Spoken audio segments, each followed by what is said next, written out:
Yay, we got in. Woohoo! Sorry about that. Is everything okay? Yeah. So Hey everybody, sorry about the confusion there. We had a little issue with the login. Sorry to keep you waiting. But we did allocate this first 10-15 minutes just to make some brief introductory remarks. Thanks everybody for showing up to the Meet the Candidates night for the spring 2021 election for the Cooper Union Alumni Association. My name's Shankar, in case you don't know me. I'm the chair of the election committee. Well, I just wanted to introduce you, I guess, to our host tonight. His name up there is Peter Cooper. His name actually is Tim Blaustein, and he's going to be our MC for tonight. So Sim, thank you for hosting, and I'm going to turn it over to you. Thank you. No problem, no problem. And again, yeah, apologies on the confusion with the start time here. I consider myself a Zoom pro, but sorry, I didn't realize Sharikar had asked everyone to log in 15 minutes early. So nice to see everybody and meet some new faces. Relatively new. To understand. Oh, sorry, could I just ask everyone to go on mute if you're not already? There we go. Thanks so much. Yes, nice to meet everybody and see some familiar faces. Relatively new to this role, so apologies for any hiccups here, but excited to MC this evening. As Shankar mentioned, we'll spend the first few minutes just waiting for folks to arrive, and always happy to make small talk, some jokes and whatnot, or answer any questions. But figured we could, in a few minutes we can go through the format and kick things off. Hoping to keep everybody on schedule and all of that, since I know long Zooms can get relatively tiring, especially when it's dinner time. I'm regretting my virtual background because it has me thinking about drinking cold beer after school instead of sitting in my basement as I am currently. But I hope everybody's doing well, staying safe, hopefully getting vaccinated if you're able to, and otherwise making it through the pandemic. Hopefully we see the other side of this and can do this in person, I guess next time.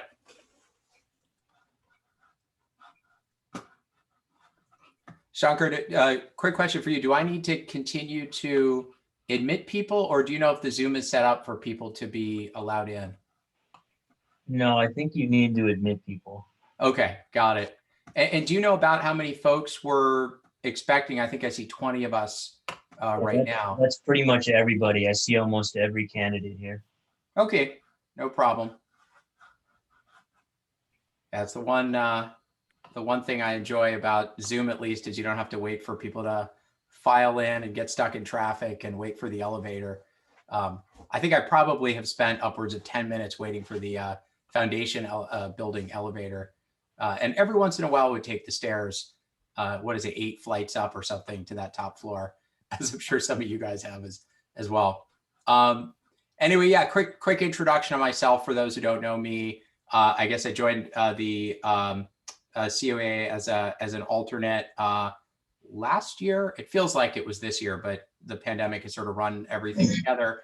So helping out with the Tellers Committee. I'm an ME grad from the class of 1999 and still live in New York. Met my wife at Cooper, who's an architect, 98. So I guess we're reminded every year we're a Cooper couple.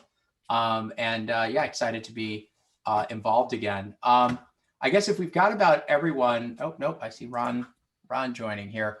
I think Bernard was the only person who messaged that he wasn't going to be able to make it tonight. Oh, thanks, Margaret, for the welcome. Yeah, so I guess just in terms of format, and we could plow into it unless we want to wait for a couple more people. Was obviously going to keep things relatively casual, but hopefully online. We're have a number of different slots. a couple with one candidate, a couple with two. I was just going to ask each of you to start off with, your kind of opening statement, your thoughts on the role, and how you fit in. And then, I see a new message. And then as we transition off of that, I have a couple of questions. Although if anybody wants to ask a question, I guess put it in the chat, or if you want to raise your hand using the reaction key in the Zoom, you can do that, and I'll call on you. But happy to do that. We left time for Q&A in each of the slots, and then we have a little bit of Slack time afterwards.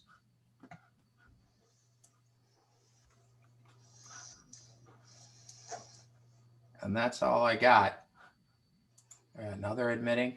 What do you think, Shankar? Should we kick things off? Yeah, I believe, and we sent an agenda out earlier. And I believe we were going to start with Kelly. Let's see. Here. And a quick reminder: are we we're recording this? Do I need to do anything? No, it looks like it is recording. Yeah, you should have a little red. So we're recording for posterity. I think this is going to be posted on a YouTube link as well. So for folks who can't make tonight's event, they'll be able to see everybody's comments and responses and all the questions and all of that as they make their votes. Yes, that's correct. And just a couple of reminders, as Mary and others have pointed out in the comments. This event is open to all. This live Zoom is open to all, and our intent with this event is, don't think of it as one of those like presidential debate type things. It's more of just a way for all of the alumni to get to know all of the candidates, get an idea of who is running and what their approach might be to the roles that they're running for. Sim and I were talking earlier today, and it's always the same feeling when we see these election slates that really we're really lucky to have any of you even participate at all, and we're really grateful for that. So the purpose of this video document is when it ends up on YouTube is gonna be just as a reference mainly for voters. So I want all of you to keep that in mind. You're just letting people know who you are, a name and a voice and a face, and also your intentions and ideas and your experience. Thank you. So Sim, I'm gonna mute. Yeah. And obviously, if we are on YouTube and do happen to go viral, I will thank you in advance because that would be pretty fun and probably highly unlikely. Awesome. All right. Well, so first up for the position of VP of Alumni Activities, we have Kelly. So if you want to unmute yourself and take the floor, welcome. Oh, I didn't know I was first. My worst nightmare. Okay, so I wrote something really quick. My name is Kelly Occhiuzzo Zack. I'm a graduate of the art school in 1990. I've been an active member of the CUAA for almost probably 10 years now, and I was elected to serve as VP of alumni events in 2015, and I have continuously been serving in that role.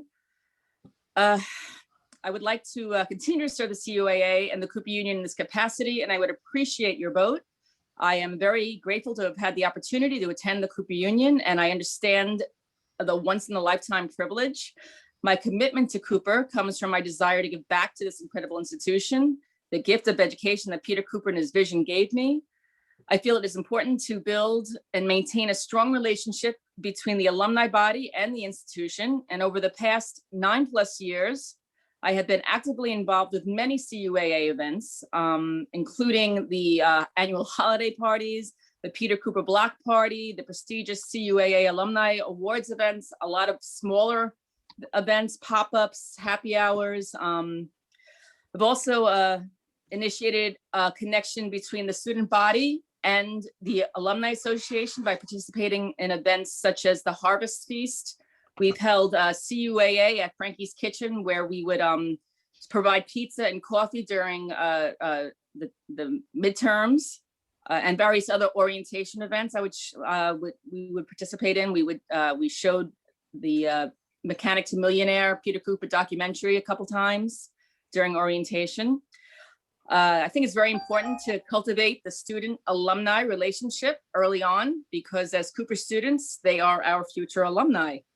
And it would be my honor to continue to serve as CUAA VP of Alumni Events. Thank you. Awesome.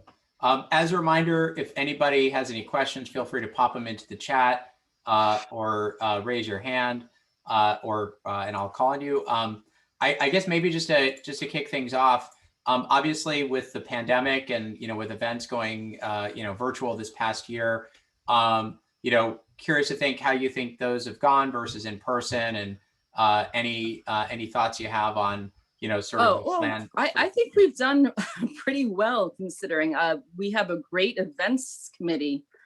The team is real tight. We've monthly have a First Tuesdays event, which is, it's been a trivia night, or we've had alumni showcases. We've done a lot of virtual events, and I think they've all been pretty successful. And do you think you'll want to continue those when we I start think, doing post-pandemic, or? I think post-pandemic, we definitely probably could continue this. I mean, it's always great to be live and in person, but I think we could have both. I think definitely could have both. Very cool. Very cool. No, thank you for all your hard work and everything. I agree. I think one of the nice things is obviously being, having lived, in California, definitely felt more disconnected in the past from, the alumni events. And so it's great to see everything. You're back in New York? I've been back in New York for a long time, but I think it's a great opportunity to really engage people in all. I do miss the McSorley's event we do every year, for his birthday. So you're making me really wish for the pandemic to be over, just to have a couple beers. Once my second dose is fully embedded, as one of the first places I plan to go back to. So yeah, I just had my second dose too. Excellent. Thank you so much. Unless anybody else has any questions for Kelly, we can move on. Next up, I think, is Claudia for VP Faculty-Student Liaison. So if you want to unmute and say hi to everybody, and we'll go from there. Sorry. Hey. Hi. Well, this is the first time I've been nominated to a VP position. I had 2 consecutive terms on the council, which means I have to take a year off. I'm on the nominating committee. I've been on the nominating committee, and I'm also up for that again during this election. And I'm a class of 76 art school. We have our 45th reunion, which I was just reminded of when I got the email from Cooper, and I've been sending that out to people in my cohort.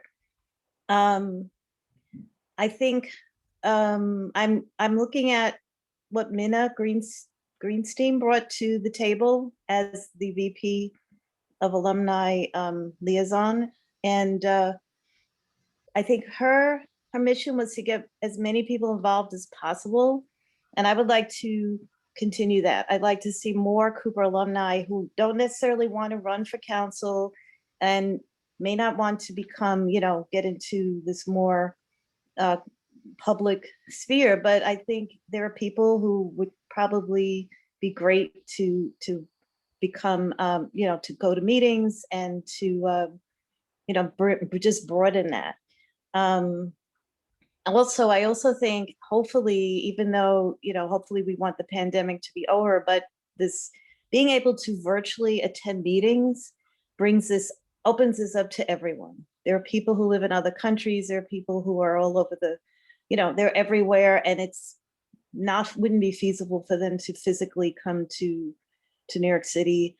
And I think it just gives more people an opportunity to participate. So I'd like to push that a little bit more. And other than that, I don't know what else to say.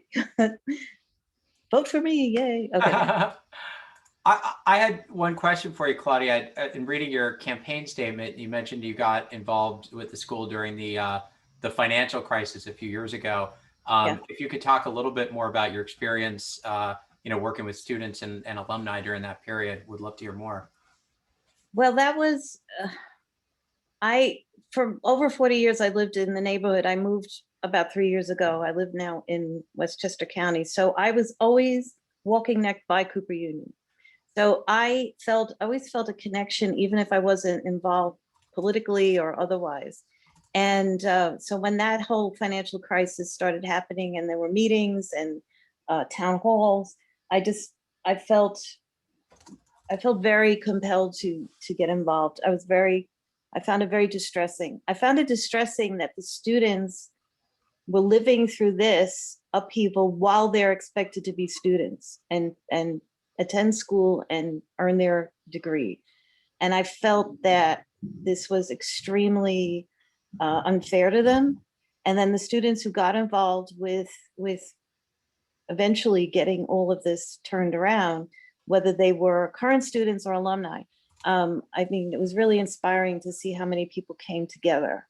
And then I started coming to the alumni meetings, and the rest, followed from there. So I think my main concern is the welfare of the students. And I am a retired teacher. I taught kids from K to 12 for almost 30 years. So I have a certain perspective on, the sort of the human aspect of teaching, as opposed to, are we delivering curriculum? Are they getting it? Are they going to pass and get their piece of paper? I think there's more to that.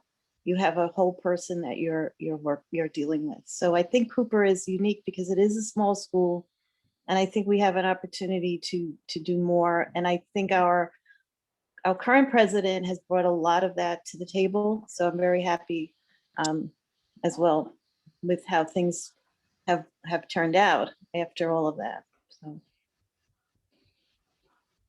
Awesome. Thank you okay. so much. Thanks a lot. Bye. Any questions for Claudia before we switch over to the next candidate? Going once, going twice. No questions. We'll have some time at the end too if folks think of stuff. Great. Next up, Brian Rose, who's also running for the same position, VP Student Faculty Liaison. Hi. First thing I want to say is that I would be perfectly happy if Claudia gets the position. I'm not in competition with anybody here. I love Claudia, and she knows that. And so this is not about that. I think that possibly this position needs to be collaborative anyway. There are a lot of meetings that you can go to in this position, and maybe other people can attend to some of the meetings. Just to tell you a little bit about my background, I'm Art 79. I came to New York to study photography, and being at Cooper really launched my career, which continues. The past year has been really crazy for all of us, and I've used it to be more productive than ever. I photographed Williamsburg, Brooklyn, and did a self-published book. Then I dashed down to Richmond, Virginia, when the protests were surrounding the statues on Monument Avenue, and I photographed the last days of the statues on Monument Avenue, and then when the statues came down, the empty pedestals. And that is going to be a book published this fall by Circa Press. So I'm excited about that. So I've been a little bit less involved in Cooper over the past year, but I've been really involved in my work. And I also do some teaching at ICP, a course here and there, mostly about about photographing the Lower East Side, which is, you know, where I lived when I came to New York to go to Cooper. I lived on East 4th Street. And for a while, I was the chairman of the Cooper Square Committee, which is a housing advocacy group located there. As far as this position is concerned, you know, I guess my main feeling about it is that I think there's always a bit of a disconnect between the world of the students and the faculty and the alumni. And although I think Minna did a great job, and I loved her reports that she gave at the council meetings, I think that we need to maintain and build on that. And I feel like there's a way that somehow the alumni should know and understand more about what goes on in the school day to day. And so I think that that's kind of the angle that I would be interested in, is communicating a little more about, you know, what's going on in the classroom. What's the faculty talking about? What are the issues that are in the halls of the school itself? Very cool. I would love to figure out when the Lower East Side was renamed the East Village, because I know when I lived there on the same street in the mid-90s, that the Lower East Side started in Houston and below. But I know my dad still refers to that East Village as the Lower East Side. I'd love to hear more, Brian, about you touched on sort of, you know, we need to do a better job of kind of bridging that gap between the world of the alumni and I guess the world of the school. And any particular, you know, things that you think we can do a better job of as a alumni council, I guess, or alumni organization? If I get elected, I think I'm going to have to feel my way into this a little bit.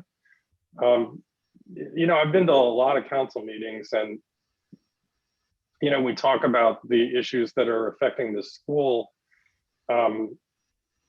But I guess I never have really felt like I understood, you know, what it was really like inside the, you know, inside the classroom, inside, you know, what are the issues that are, I mean, I would hear about certain things, but so I can't really answer your question very well until I actually got in there and started to, you know, figure things out. I still feel like a little bit of an outsider. I guess that's my point, is I feel a little bit as an outsider as an alumnus. I think that, you know, that's normal. I don't think it's extraordinary that, you know, that there is a little bit of a disconnect. But I'd like to somehow bring it together a little more. Not a very good answer to your question, but it's the best I can do. Well, I feel like, and I'm Margaret, let me know if I'm not paraphrasing your question. Well, we have a question from Margaret Matz here, but just in terms of specifically as we transition from COVID-19, which I imagine makes it harder to feel connected to the classroom and the school and the professors. But any thoughts on, you know, how we might augment that transition as we you know, as we, I guess, get back post-pandemic? And Margaret, feel free to chime in if I did a poor job of asking your question.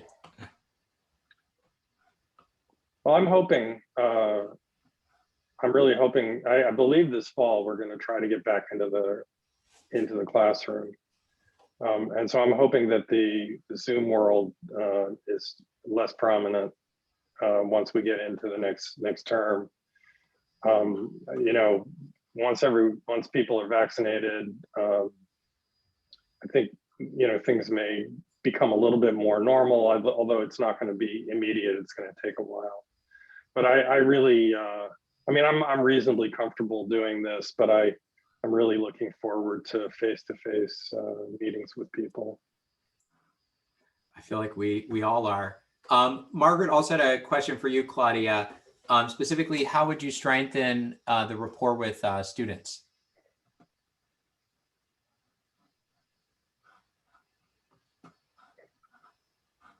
That's a good question. I think, well, you know, Kelly mentioned events that have been happening, and I think, and I know there's been, Mary Lynch has been involved with a lot of initiatives that involve students and alumni and faculty. So, yeah, that might be an area where the art school could benefit, because we have so many people, Cooper alumni, who are in various fields that could bring something, but even if it's just a seminar, a talk, a chat, a coffee, some kind of casual get together, and where you can have some kind of, you know, connecting, not so much about careers maybe, but more about, I don't know, life in general, what happens after Cooper, and, you know, what, there are so many options and there's so many paths that people have taken. It is not a cut and dried, it's not a cookie cutter boilerplate thing. You know, people do all kinds of things with their Cooper education. And since I am retired as a teacher, and I spoke to Mike Essel about this some time ago, having some kind of, it could be a colloquium about education, and because I think many alumni do in some way, shape, or form become educators. Either they're training people, they're actually in classrooms, they're in universities, or they're just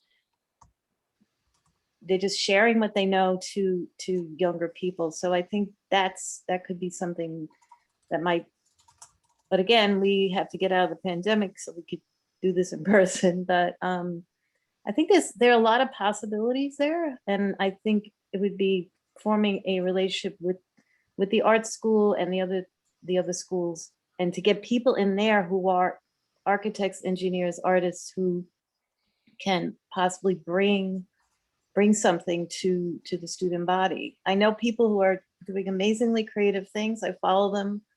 I know them from they were personal friends and other people, and there's a lot of great stuff out there. So students could see, well, you know, in 40 years, you never know what you'll be doing. You know, so I think that could be a good way to go. Awesome, thank you.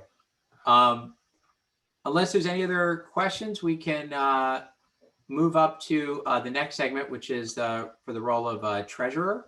And I think Bernard mentioned that unfortunately he can't make it tonight. So we just have you, Ron.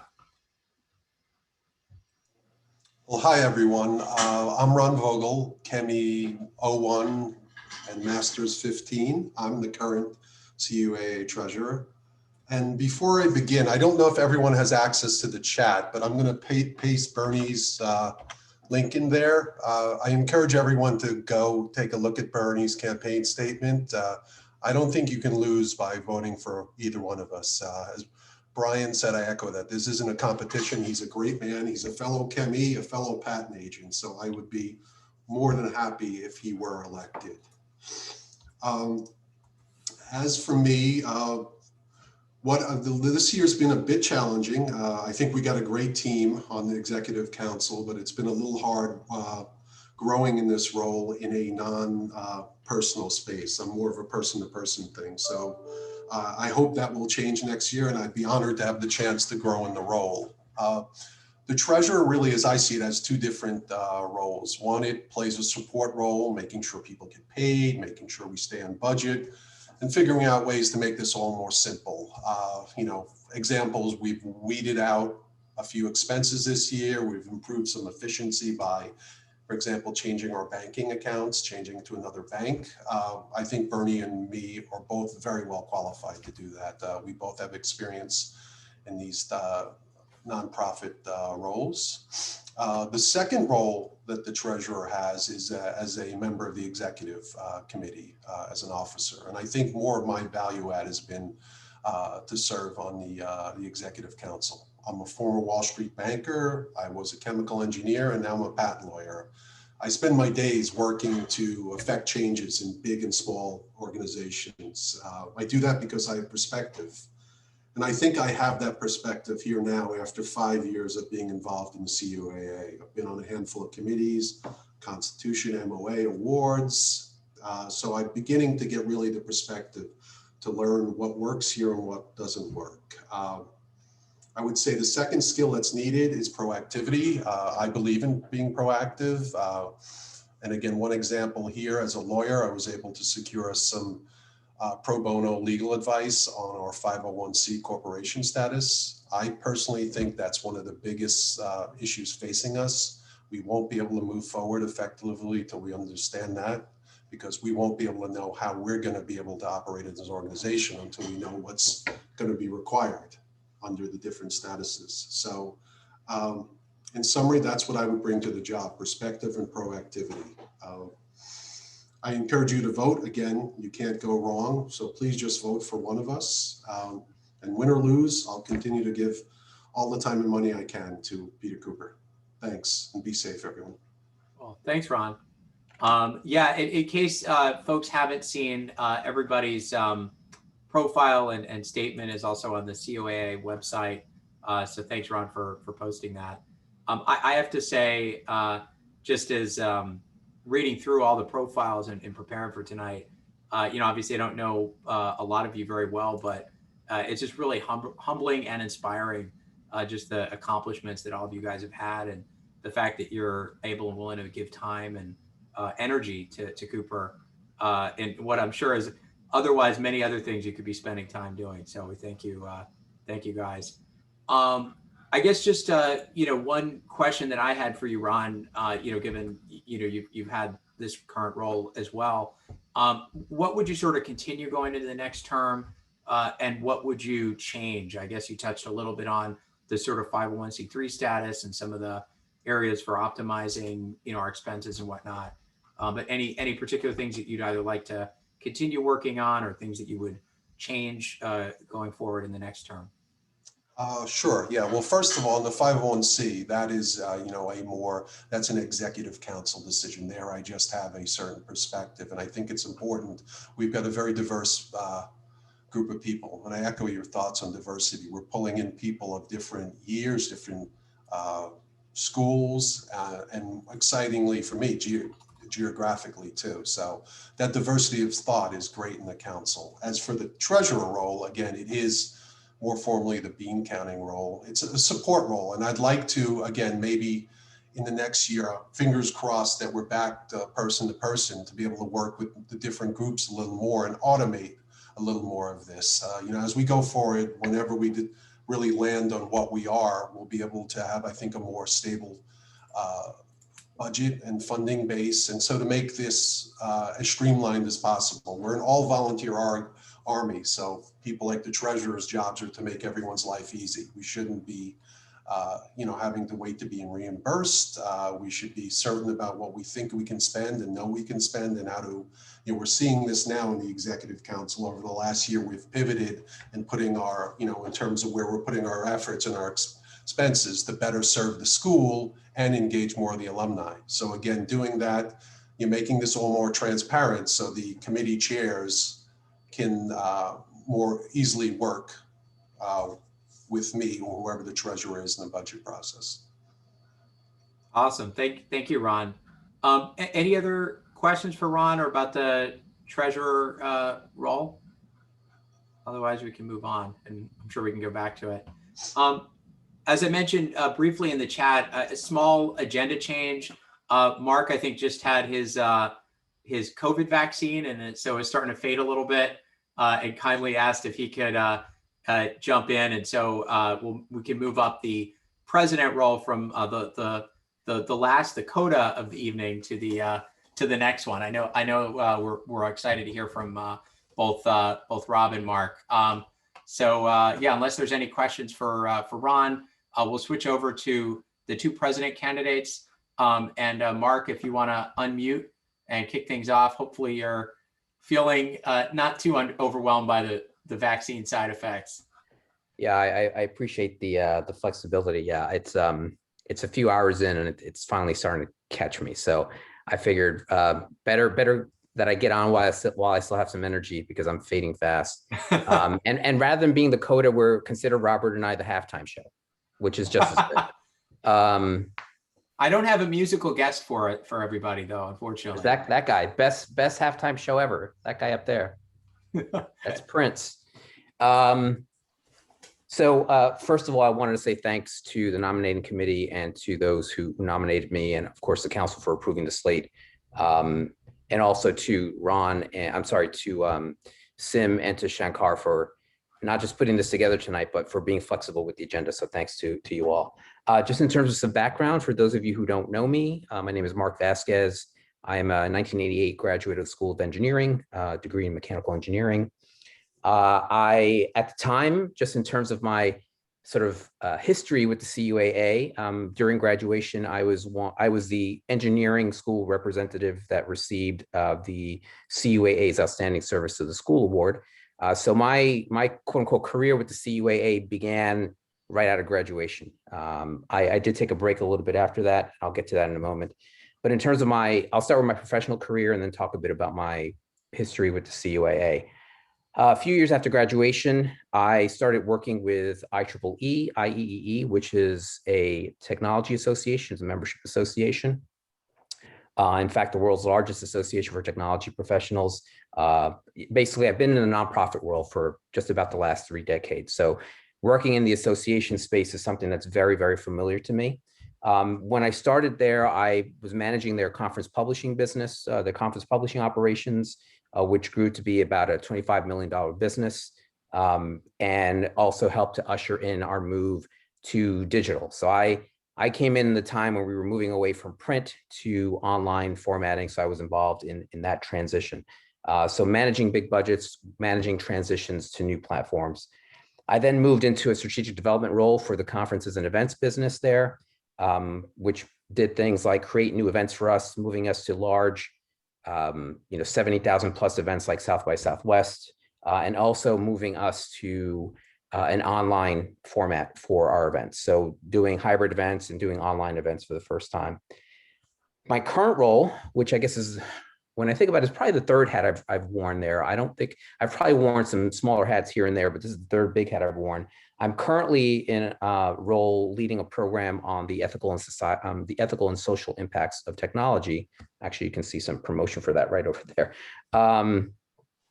And in that capacity, I do a lot of relationship development, event production, partnerships, et cetera. And in fact, the photo that's in my bio on the campaign page is a photo from an event that I hosted at Cooper Union for work. So I've actually been able to bridge the relationship between my professional life and Cooper through events hosted in partnership with the School of Engineering. In my about 3 decades or so with IEEE, I've, as I mentioned, had extensive experience with a whole host of nonprofit association-related matters, governance, financial management, strategic planning, marketing, communications, membership and community development, relationship development and management, et cetera. I am, as I mentioned in my bio, a certified association executive, and that pretty much entails sort of all the aspects of running an association. And I say that not as a pat on the back, but to let you all know that this is a space in which I'm very familiar. I also am involved with the ASAE, which is the American Society of Association Executives. They are in essence the association of associations. And I work with them on their awards committees.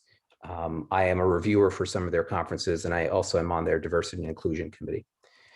So how does that all tie into running for president and my role with the CUAA? My background with the CUAA actually, as I mentioned, began right out of graduation with getting an award from the CUAA, but I was involved in governance and other things even while I was at Cooper. I was working on several committees, at the time, school-based committees, senior council, and things of that nature. I also helped launch, and I see James Hayward rolling on here as well. He and I were in the same year, and I believe James was the founder or co-founder of Onyx, which was the African-American Students Coalition at the school. And I was the founder of Amigos, which is the Hispanic Students Coalition at the school, which was the first, I think, in both cases. So I was involved in a whole host of different activities at the school at the time. And then I graduated. I took a few years off, got involved with the CUAA at the council level for a few years in the 90s, and then took a break for probably about a decade or more to raise my daughter, which was my obvious priority. And then got back involved again a few years ago. When I was first involved with the CUAA, I was involved in things like art auction and casino night. When I came back, I dabbled a bit towards the end with the Constitution Committee. And in my current term with the council, I have chaired the Gaino Dunn Awards Committee. I've been on the Peter Cooper Public Service Award Committee. And perhaps most importantly, have been chairing the Events Committee. Kelly referenced some of the events that we've been hosting over the past year or so, and those came out of the work we've been doing with that committee to really start to put together a portfolio of events that can engage alumni, that can provide a consistent outward-facing view of not just the school, but of the alumni body, and also to a point that was made earlier, to expand our reach to the alumni. I'm a strong proponent of hybrid events. I believe that if and when we do get back, not if, but when we get back to in-person meetings, that we should be adding a virtual component to them all. I can tell you that the events that we've hosted, the trivia nights, the alumni showcases, et cetera, they have all included people from outside of the metropolitan area, which is something that's very different from what we've done in the past. People from Las Vegas, people from overseas, people from Florida, et cetera. So that's been a really, really, I think, important part of what we've done here. And when I think about our mission, the CUAA mission is, as it says on the website, is to provide a vital link between the alumni and the institution, building a strong body of support to preserve, protect, and promote the Cooper Union. And that's really where I think our focus needs to be. I believe pretty strongly that we need a very firm and clear direction for our body as a body, so that we can then make sure that our committees and the work that we do as volunteers really help support that vision. The two things I mentioned in my campaign statement were identity and engagement. And I think those are the two key things that I would like to focus on. Establishing a really clear identity for who we are as an association, what our role really is in the Cooper community ecosphere, so to speak, and finding ways to engage not just alumni, which we've been working on, but also within the governing body as well, and making sure that we have volunteers who feel empowered, engaged, and involved in our work. And I'll leave it at that for now, and open it for questions, and also give Robert the floor. I think we have a question for you from Margaret. What's your primary goal for the next year, if you're president? Oh, well, I was gonna say my primary goal is to get elected, but beyond that, my primary goal is to really create a clear strategy, not just for the next 2 years, but moving forward for the body, so that as a group, we have something that we are working towards regularly. I think one of the, like I said, I work in a volunteer organization on the staff side, so I know what it's like, number one, to interact with volunteers, and I know what it's like to be a volunteer and to give your time. We need to make sure that we're making the best use of our volunteers' times, both in terms of competencies as well as efficiency. So I want to make sure that we're using our time and all of your time in as efficient as possible. And the only way I think we can get there is if we have a clear direction that we've agreed on, that we want to go in, and that we can all then support that vision moving forward.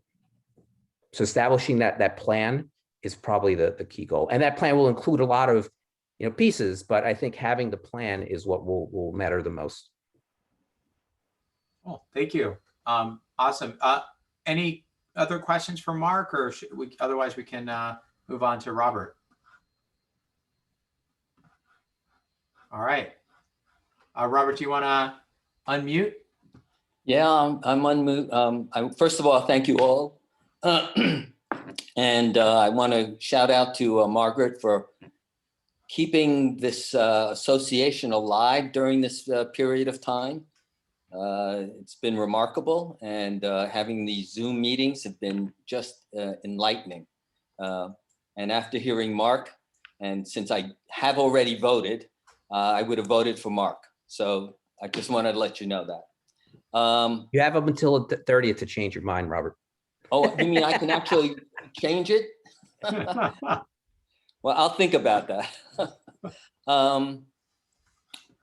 There has been some discussion because I was an alumni trustee, whether I would be able to run as president.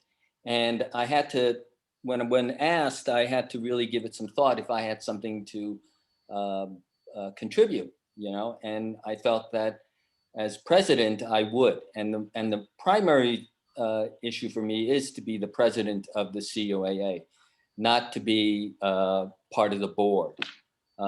As an alumni trustee, it's different than being the president on the board of trustees. To be the president on the board, you represent the alumni and the association, okay? And when you're an alumni trustee, you don't represent them. You are elected to give your best to the board of trustees, but not necessarily represent the alumni. That's the president of the association. So I've been with the association for a long time.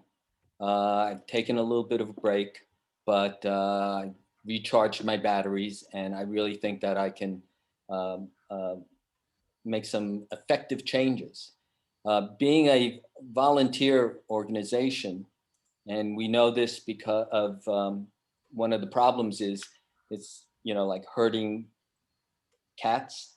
And we don't have the attendance that we should have, even though we mandate it, and we don't sometimes have the participation, both monetarily as well as time and resources, because it's hasn't been that effective. And one of the things about being a volunteer organization, and this organization is extremely important, that this is committee driven, that everyone be part of a committee, because that's where ideas come from. That's where the vetting of those ideas happen. And that's where the implementation happens. And I've seen too many times when there are great ideas and they come to the council meeting and they get shot down. And it's very disheartening for both the committee members as well as for the council. So I think my role is really to support the committees and the committee chairs, okay? And that we need a different kind of structure than just having committee people come and make a presentation and then get shot down, okay? They need our support because that's where everything happens. So that's my primary focus for my time as president. I'd like to get the MOA taken care of, and I'd like to see more younger alumni get involved. I think that's very important. Us fogies, old fogies here are great, and we reminisce about, Green Camp or things like that. But it's really important that the young alumni get involved, go through the committees, go and become part of the leadership of the association, and to be on the board. The board is a miraculous situation that's happened because of the consent decree.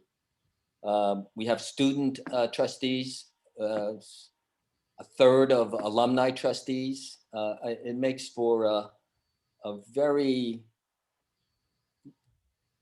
focused group of people. So that's all I can really say. One question I had actually from before, and you touched on kind of getting more current students or recent grads involved. Any specific ideas on how you think you can do that? Well, I think it's very personal. You've got to go. I think having the shows, going to the shows, going to classes. You know, I go to the end of the year crits in the architecture. I go to the art shows. I see the shows. I go, to the engineering juries for, I forgot what it is that Alan Wolf used to do. So, it's really that touch. And I think everyone needs to step up and do that kind of stuff. One of the things I'd like to see happen is if there's when it happens, and it will happen,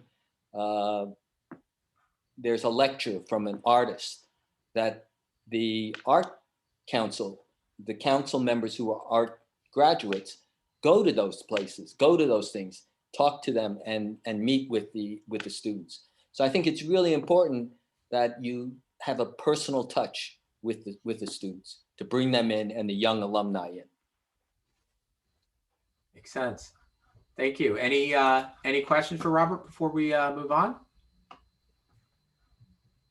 So I can change my vote as well, right, Sim? You can. Are you going to vote for We're Prince? going to cancel each other out, Mark.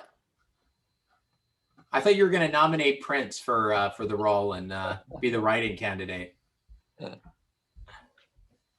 Excellent. Thank you guys. And obviously, if there are any other questions for them, we can always circle back. So Anna, apologies for the slight change, but I guess we can flip back to the role of secretary. Is it Anna Brook? Yep. Hi. Sorry, lost contact for a second. There we go. Yep. Hi. So I'm Anna Brook. I graduated Cooper with a BSc in 2004 and went on to become an intellectual property attorney. Over the years, I've been quite active with Cooper Union. I led the creation of the Alumni in Law Affinity Group, and together with the Office of Alumni Affairs.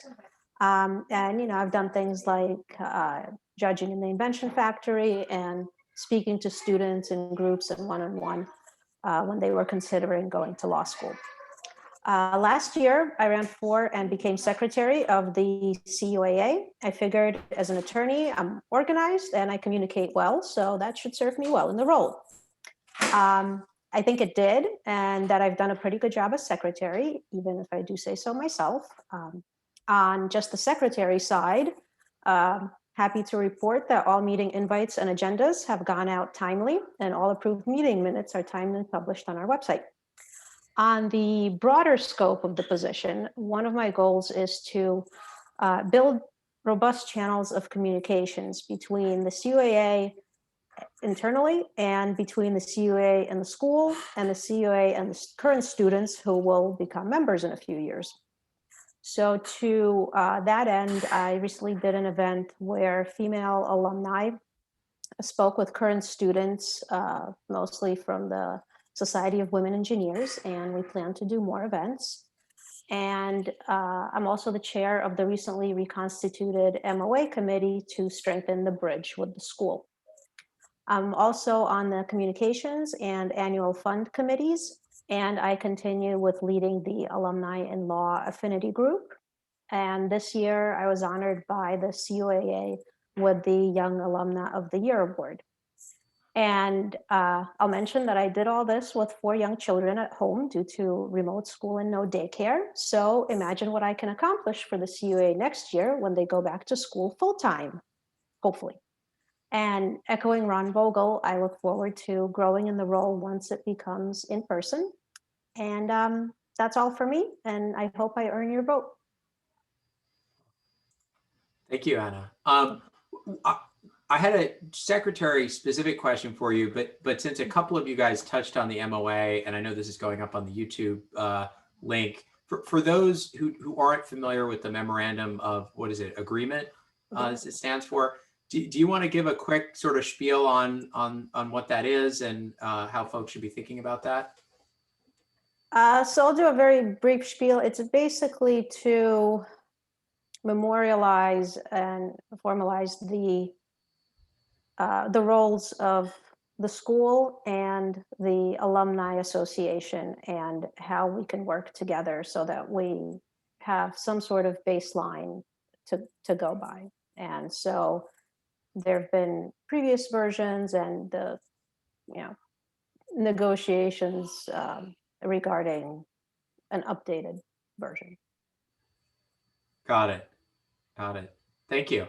And anything specific that you would want to, I guess, change as secretary going into the next term? So I'd want to increase our reach to more alumni. I think we've been doing that this year just because people from outside of the New York, New Jersey area can more easily attend, council meetings or events, and they don't feel like the outsider if you're the only one dialing into a room of people being there physically. So I think this has been a silver lining to, being little boxes on a Zoom screen. And if we can continue to increase our reach and, the more people you invite to something, the more people become involved and eventually also donate to the school because they're involved. Awesome. Thank you. Any questions from other folks in the audience before we move on? All right. I see no takers. We'll move on to, I guess it's the last role. So for trustee, I guess I'll start alphabetically. Anthony, if you want to go next. Sure, let me turn on my camera. I love that everybody's got like a little piece of Cooper swag, Cooper background, something here. I hopefully for the next one, or I don't know how we'll replicate this in person, right? We're all going to have to come dressed head to toe. Yeah, well, obviously part of the marketing, and since so for those of you who don't know me, Anthony Ianno, class of 1985. I'm the BE in electrical engineering, and I figured I'd upgrade my swag since I was up for this position last year and lost out to Carol. So, and it was obviously an honor to be put up before, and certainly thankful to be nominated by the committee again this year. And once again, running up against Lou, so another strong candidate. So yeah, obviously the Alumni Association should be pretty proud of having a long list of candidates that they can put up for this position. And it really is such an important position.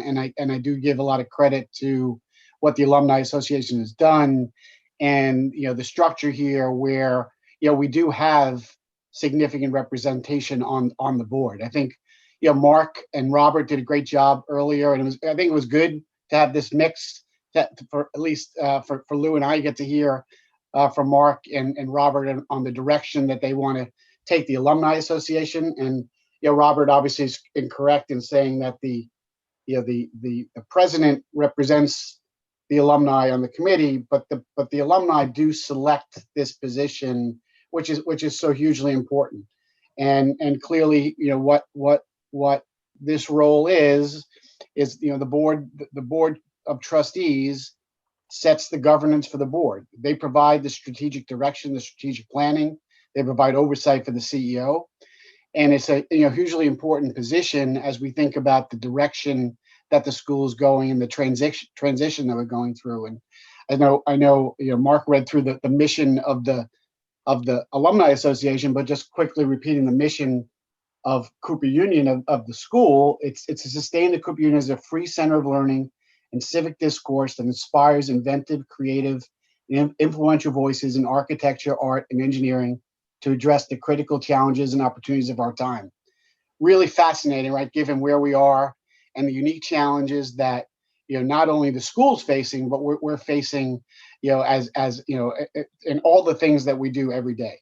I'm fortunate to have a solid background from Cooper Union in engineering. I worked as an engineer for a number of years. Got my MBA from NYU at the Stern School, and I do go back to the time when we were fortunate enough that we could take courses at NYU for free, which set me up for that part of my learning experience as well.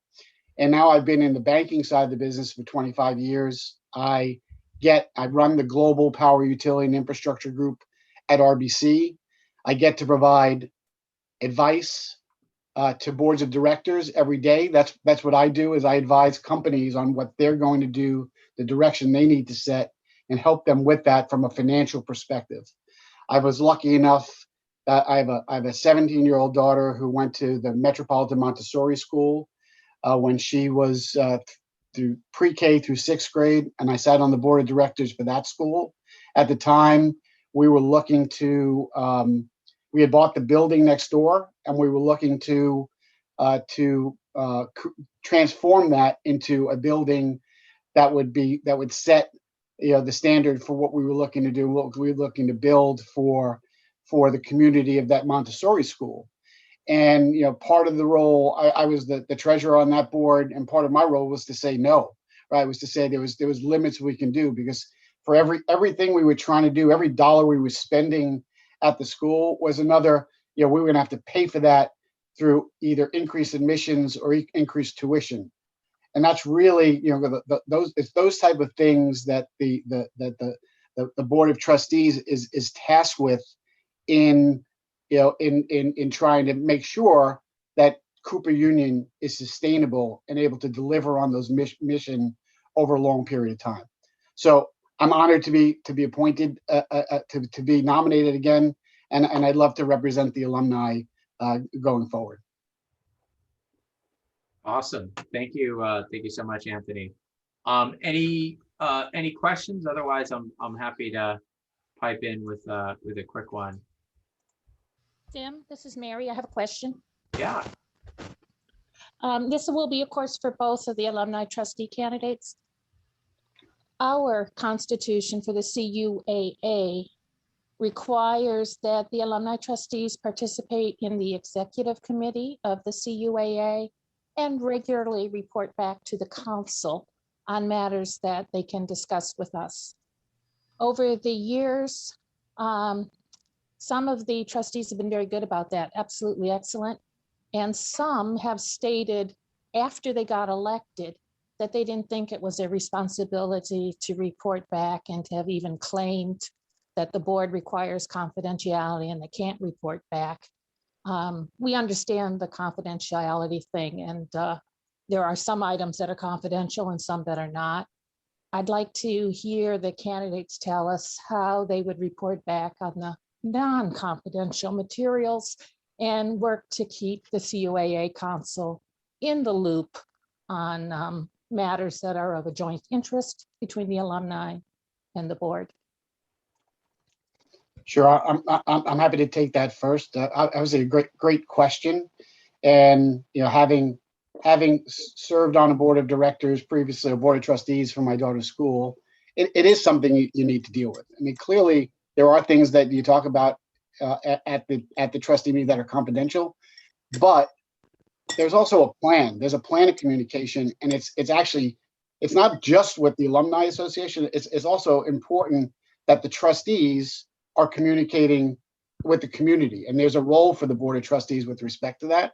And clearly, the way we're set up, having that task for the alumni trustees and coordinating with the Alumni Association and the broader alumni community, I think is an essential part of the communication.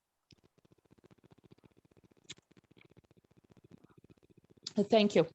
Cool, thanks. I guess next up, Lou, and feel free if you want to answer the question first to keep things rolling, and then you can revert back to your statement. That way we have. Yes, I'd be happy to answer the question. I think communication is absolutely essential. I mean, when I read, sorry, the return to free plan for the Cooper Union, it leverages tremendously on alumni support and alumni giving. So connection with the alumni is absolutely critical during this period. I would be more than happy to attend all of the alumni council meetings and to be a communicator back of what is happening on the trustees, that certainly that could be shared. And there's so much that will happen over the next years that this relationship and this line of communication is absolutely critical. My name is Lou Manzione. Chemical engineering, 1975. I want to thank the nominating committee for nominating me for this important role. I'm honored to be nominated. Cooper Union is a very special place for me, and I would relish the chance to contribute in this way. I want to congratulate Anthony on his nomination, an outstanding resume, and I'll echo what others have said, is that certainly I would have no regrets that Anthony was selected, and I would support that absolutely completely. My path after Cooper Union went through Princeton University, where I took my PhD in chemical engineering, then Bell Labs Research, Murray Hill, New Jersey. Then I started Bell Labs in Ireland, moved to Ireland with my family for a few years. That's become a major center of Bell Labs International. I then moved on to Dean of Engineering, Technology, and Architecture, so 2 of the 3 Cooper Union schools at the University of Hartford, Connecticut. So I bring both academic and corporate experience to the role of trustee. I saw that academic experience is sort of one of the desired backgrounds of trustees from the consent decree. So I'd be happy to sort of fulfill that role. And one of the things that sort of interested me is when I saw that there is interest and need for experience in academics. I'm very impressed with the return to free plan. I understand how badly we all want to see Cooper Union return to free tuition. The plan is an excellent one. It's aggressive, yet it's attainable. As a trustee, I would do all I can to see this plan succeed. And I mentioned already, I mean, first and foremost, that's building alumni trust and alumni giving. Build corporate partnerships. I did a lot of that in my 13 years as Dean of Engineering and Architecture. Critical, and what an opportunity for Cooper Union. I mean, it resides in sort of the top corporate headquarters in the world. Explore avenues of ancillary income such that we can continue to separate from tuition income and hasten and accelerate the return to free. First and foremost, make wise decisions as a trustee, make wise financial decisions that get us back to free as soon as possible, but also financially secure. Also at our historical enrollment levels. And we all know how important it is, the size of Cooper Union, the engineering school, the art school, the architecture school, how critical those sizes were. Smaller is probably too small, and larger just wouldn't work in a culture like Cooper Union's. Provide first-rate facilities. So return to free, but with first-class facilities that we need to teach art, architecture, and engineering. Tremendously facility intensive, studio intensive, equipment intensive disciplines. Another point is, I mean, I was disappointed to see that the diversity of the Cooper Union student body has decreased in the years since tuition has been implemented. We certainly have to turn that around ASAP. If there's any, what would I say, really harmful effect of tuition, if it's in diversity, then that's something that really has to be fixed as soon as we possibly can. Our history has been one of, opportunity, regardless of economic status, income, ethnic, religious background. This is part of our history and one that we're so proud of. Finally, return to free with our academic reputation intact and enhanced. So I will just sort of end with a short story. So when I was Dean of Engineering and Architecture, I'd be attending other conferences of engineering deans or architecture deans. And we would be comparing sort of backgrounds and credentials. And people would say, well, where did you study? So I said, no, I was at Cooper Union for my bachelor's. I was at Princeton University for my doctorate. And then I was at Bell Labs. And I will tell you, 9 out of 10 times, the response I would get was, wow, Cooper Union, I've heard of that place. So I will just leave you with that.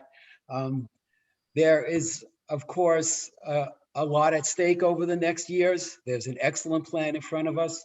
Let's make that plan work. Let's return to free. I'd like to be a part of it as an alumni trustee. Thanks. Oh, thank you. It's inspiring for sure.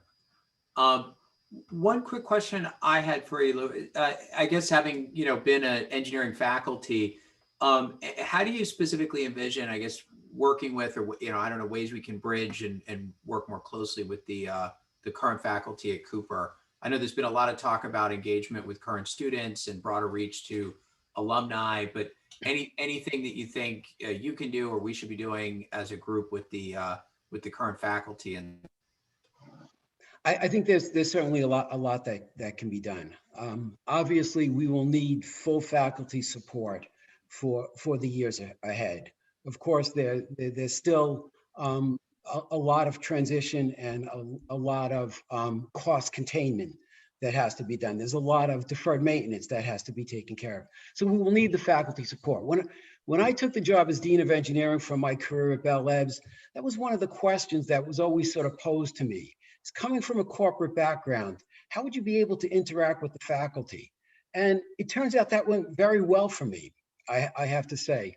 Is that because Bell Labs had a culture of where the researcher was sort of the tip of our pyramid, right? Is that all the management worked, that the management didn't win the Nobel Prizes, the researchers did. And so I brought that mindset to my role as Dean of Engineering. And that's the role of a shared governance role that is so important in academics, that would always be in my mind as an alumni trustee. It's critically important. The faculty are a tremendous asset. I mean, Professor Clara and Professor Bove and Professor Chang, I mean, I could name every one of my faculty. I have such great memories, and we all do. And clearly the support of the faculty during this period is going to be critical. I would work very hard to make that work.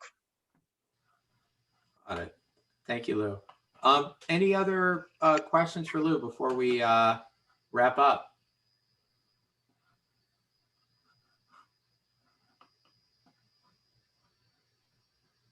Yeah, maybe just I'll add to what Lou said. I think that it's always interesting between the board of trustees and the faculty, because clearly the oversight needs to come through the president.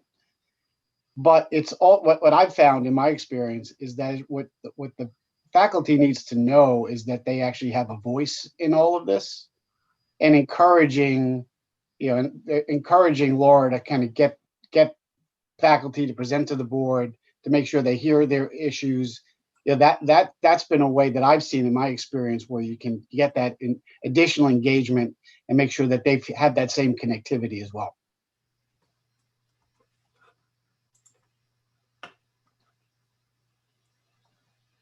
Very cool.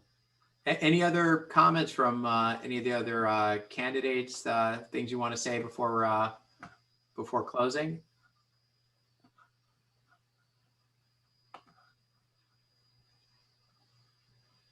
Hey, Sim, I just wanted to mention that and everyone else is welcome to do the same, but if anybody wants to follow up with me, I know this is a shortened, sort of compressed event, and if anybody has any other questions for me or wanted to chat with me about anything I mentioned tonight, I popped my email address in chat if you wanted to follow up. Very cool. Sure thing. Barry, did you, I didn't fully understand the abbreviation used, but Barry, did you have a question or something you wanted to share? Yeah, there was just recently some mention of faculty engagement, and of course there are faculty representatives on the Board of Trustees. And there has been some back and forth about whether or not they're merely observers, whether or not they are able to solicit, whether they have to wait until the end of a meeting in order to present their positions. I just like the two candidates for alumni trustee to voice their positions on what they think within the board of trustees. Obviously, when they're in executive session, then, oh, I'm sorry, my video's off. Obviously, when they're in executive session, then the perhaps the faculty representatives are not allowed to be present. But during other sessions and and in committees as well, they serve on committees. So I'd just like to hear their positions on that. I can take a shot at that first. Equal partner. The faculty are that important to the future of Cooper Union going forward. Tremendous asset that needs to be an equal partner in the unfolding events of the Return to Free Plan. Yeah, Barry, I frankly don't have an informed view on that, as I kind of agree with Lou that we certainly need to hear the voice and we have to respect the voice of the faculty, but I'm not sure what the bylaws state and how you know how that interaction is supposed to work. So I mean, I would reserve judgment until I was more informed on that before I gave you a view. I can chime in on that. While the agenda has the faculty representatives and staff representatives at the end of the meeting, they're not prohibited from talking during the meeting.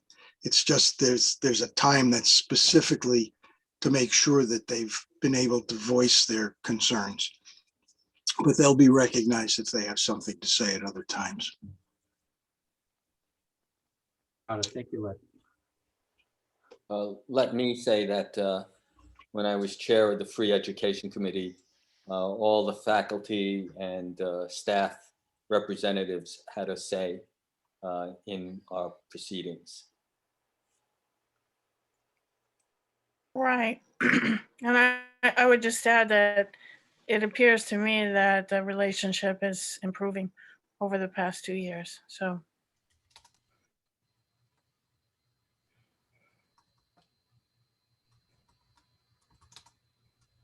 Cool. Awesome.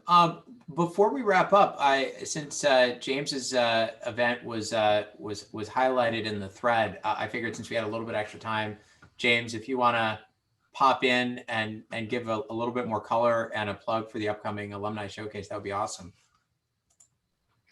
Oh, okay. I'll be happy to do that. And thanks once again for setting up the forum, everybody who's involved, and for all the other wonderful candidates on the call. If we're just talking about the about the event here, we're not doing statements or anything like that. Just no, just to let everybody know about the event and. Oh, got you. Okay, so I have the honor and the pleasure of doing this event that's coming up on, I believe, April 12th. It's right around the corner, 7 p.m. There's an alumni showcase, a CUAA alumni showcase. It's a fundraiser. It's centered around a new book I published. As far as my story is, I'm a former elementary school art educator, and I wrote a memoir with regard to finding my creative path in life, which came right through the Cooper Union. Wouldn't be here without it. Wouldn't be an art educator without the Cooper Union. Whatever the case, and of course I'm an art grad, 1988, School of Art. So I published a memoir in December, and it's an opportunity here to not only talk about the book, and shout out to Mark Vasquez for helping work behind the scenes to set it up as a fundraiser. I owe a lot to being a Saturday program instructor many moons ago, which is where I first got bitten by the bug to be a catalyst for other people's creativity. And that notion and continues through a book like this, and there are others I put out there, but this is one that's really targeted to a specific audience, and really is a shout out to my time at Cooper Union as well. And so the short of it is that there's a few different special price points that includes a tax deductible gift in support of the Saturday program or the annual fund. And because like I said, I owe a special debt to the Saturday program. That's one of the special categories I'm urging people to think about giving to, but also to the annual fund. And the link Mark already shared, and I'm looking forward to seeing folks participate and contribute. And I thank everyone working behind the scenes, including the staff at Cooper Union, for helping set this up. All right, cool. Just a reminder, the link is in the chat that was shared by Mark earlier, and the event is April 12th, 7 p.m. Correct, 7 p.m. this Monday. Mm-hmm. Do we get signed copies of the book? The way it's set up, there's no way to. No, the answer is no. I was just joking. No, but once we're meeting in person again, bring your book Yes. with you, and James will sign it for you. Or you can release it as a non-fungible token. Maybe. I was hoping to get through one Zoom meeting without an NFT mention, I have not had that pleasure yet. It's been NFTs have been on all my Zoom meetings. Excellent. Just for clarification, the event on Monday is free, and there's a fundraising component to it. So, you basically you can show up and enjoy James's talk. If you'd like to also make a donation to either the Saturday program or the annual fund, there's an opportunity for you to do that. And that's all on the registration site. Right. Awesome. Well, I think we are at the end of the program, unless there are other comments or folks want to say hi or just hang out virtually. But I'm otherwise happy to give folks their time back. I just want to respond to a question that just came in. Yes, this event is open to anyone. Our alumni showcases are open to anybody at all. So friends, family, colleagues, etc. So feel free to spread the link around to anyone that you think might be interested. I'd like to give kudos to the nominating committee. This is the best slate of candidates that we've had in ages. I'll share my disappointment that we didn't have any vigorous debates and arguments and contradictions. No, I'm just kidding. As expected, it's great to, obviously very cordial, and as I said, really excited. I 100% echo Lynn, your statement about the quality, and just thanks again for everybody's time. On behalf of the nominating committee, I'd like to thank Lynn for the shout out. The committee has 12 people and they all worked hard. So we appreciate it. Right. All right. Well, thanks everybody for joining. As mentioned earlier, we recorded this and we'll be sending out a link, I think, Shankar, as well as posting it to the CUAA website, right? We'll post it to, oh, am I muted? No. No, you're on. We hear you. Sorry. Paranoid. The CUA has a YouTube channel. We will also post it to the website as well, but it'll be hosted on the CUA's YouTube channel. Give us maybe half a day or so to get it up there, and we're going to include some links so that users can jump to the section the candidate that they're hoping to vote for, so they can learn more. So look out for that link in the next couple of days. And also I want to remind everyone to please vote. I will be, and if you contacted us about an issue with voting or with receiving receiving reminders after you voted or anything like that. Please be patient. I will get around to responding to all your questions and issues. And in the meantime, if you've received an email that says CUAA election 21 ballot access, please click on the link there. It's a unique link to you, and you can go and vote. And you can also vote even afterwards, as has been mentioned tonight. You can click on that link anytime. It's unique to you. The link is also in the reminders if you haven't voted yet. I send one of those out usually once a week. And you can vote up until the end of the election, which is on the 30th of this month.